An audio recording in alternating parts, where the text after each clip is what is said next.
Is that an oil leak? Oof, yeah, that's slippery. I can feel it. We're going to talk about this and several other top problems on this generation Toyota Sienna. Let's get into it.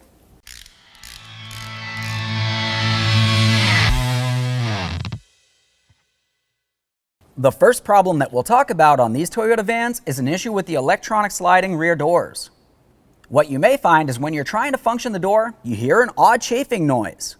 That's due to the fact that to make these doors function, you have to have an electronic motor, but you also have to have some cables. The cables themselves break down over time. They're going to start to fray, and when this happens, as the door is functioning, it's going to drag that fraying through the outer portion of the cable. It's going to cause noise, possibly even some binding. When this happens, you want to make sure that you take care of it ASAP because you could cause damage to the motor.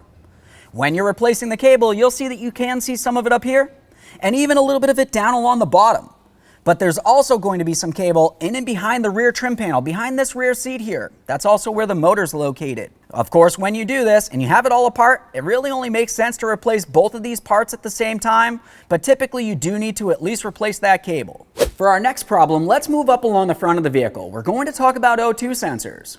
You're going to have 4 of these, but something to pay attention to is your upstream O2 sensors are actually called air-fuel ratio sensors. They're a little bit easier to gain access to because one's right out in the open along the front of the engine, the other one's along the back of the engine, a little bit more difficult to gain access to, but the downstream O2 sensors, which are located after your catalytic converters, are actually a lot longer and they make their way up inside the passenger compartment. You can see if you look at this one right here, it has that rubber grommet. Common symptoms that you might happen to find if you are having an issue with one of these sensors might be you have a running condition, poor fuel economy, or a check engine light. If you've got that check engine light, you want to go ahead and hook up a scan tool and analyze everything. Once you find out exactly what you need, order it from us at 1aauto.com and we'll ship it out to you fast and free. Moving along to our third problem, we're going to talk about throttle body issues. The way you're going to know if you have a throttle body issue is more than likely you might find you have a starting issue, a stalling issue, or you might find that you have a check engine light. If you were to pull the code for that check engine light, you might find a code that says P1604. That's telling you have an issue with the throttle body. For the throttle body itself, the location on this is fairly simple to find. You want to locate your air filter box along the driver's side of the engine compartment, follow that towards where the engine intake is.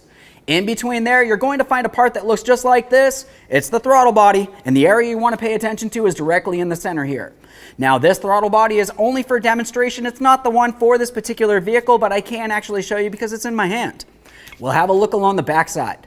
This is where you're typically going to find the issue. It's called carbon. If you were to look back here, you're going to find some black soot. That's the carbon, and it can cause binding.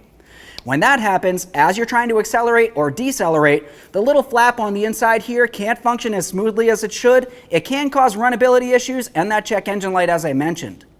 Some people might try to clean these, but that can cause other damage. Generally, the best idea for this is to go ahead and replace the throttle body with a brand new one, but either way, whether you decide to clean it or replace it, you always want to make sure that you do the relearn procedure when you're done. Now let's stay under the hood here. We'll make our way underneath this engine cover. It's plastic. Go ahead and lift it right up. At this point, we have a clear view of the next 2 problems, starting with the ignition coils. On this particular engine, you're going to find that you have 6 ignition coils. They look a little bit like this. The ignition coil is responsible for transferring energy down to that spark plug, which will create spark and of course create ignition inside of your combustion chamber.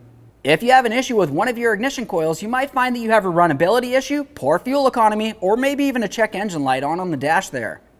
If you were to pull the code, it might tell you that you have an issue with just one of the ignition coils. You buy yourself a brand new one, you install it because it's right out in the open. Take it for a road test and everything seems like it's fine for maybe about a week or so, sometimes longer. Next thing you know, the check engine light comes on, possibly a running condition. You pull the code once again, it's the same code telling you got the same problem with the same ignition coil. The reason for this is because your engine has 2 banks. So you have one cylinder over here and the opposite on the other side of the engine. They're sister cylinders. The computer might get confused. It's telling you that you have an issue up here, but really it could be that backside ignition coil. So you just keep replacing this ignition coil over and over and over, wasting money, when realistically the issue lies back there. The best case scenario here would be to replace all of your ignition coils at the same time, because they're all probably about the same age. It only makes sense. Now we can talk about that oil leak that you saw at the very beginning of the video. If your vehicle has an oil leak, you want to make sure that you do not put it off, because your engine's not going to run very long if it's not well lubricated. On these particular engines, it's common to have an engine oil leak on one of two places, and it's the engine oil tubes that lead up close to the valve covers next to the VVT solenoids. These tubes are made out of metal. The metal rusts or even rots. When that happens, the oil is going to start seeping out.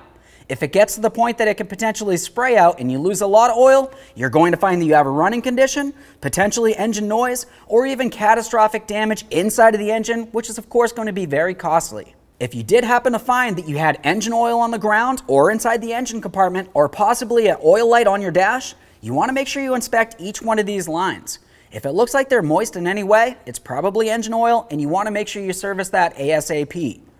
Toyota has updated lines for this. When you do it, make sure you change the lines, the gaskets, your oil filter, and the engine oil at the same time.